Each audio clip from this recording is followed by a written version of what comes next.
या जन्मामध्ये मला कोणीही पराभूत करणार नाही अशी घोषणा करणाऱ्या अरविंद केजरीवाल यांच्या झाडूचा दिल्ली विधानसभा निवडणुकीमध्ये पराभव झाला।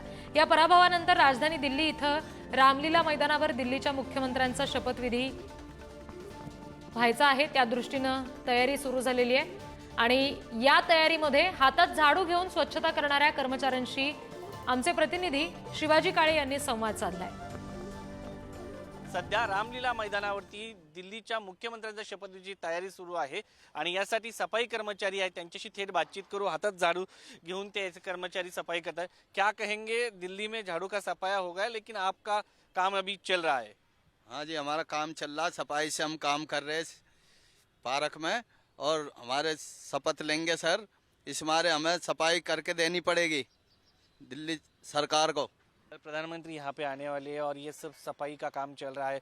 प्रधानमंत्री खुद सोचते हैं कि हमारा भारत स्वच्छ हो, इसके बारे में क्या कहेंगे? स्वच्छ भारत अभियान के साथ जो मुहिम चलाई श्री नरेंद्र मोदी जी ने, हमने भी उसका कंधे से कंधे मिलाकर अभी तक साथ दिया है और हमेशा देते रहेंगे। और हिंदुस्तान का, भारत का कभी नाम नीचे नहीं होने देंगे सफाई व्यवस्था को लेकर। क्यों? क्योंकि ये लोग भी जो हमारे बॉर्डर पर सैनिक तन मन से अपने धर्म को लेकर के, अपने निष्ठा को लेकर के खड़े हुए हैं, वैसे ये लोग शहर को साफ और स्वच्छ बनाने के लिए ये भी एक स्वच्छता सैनिक हैं।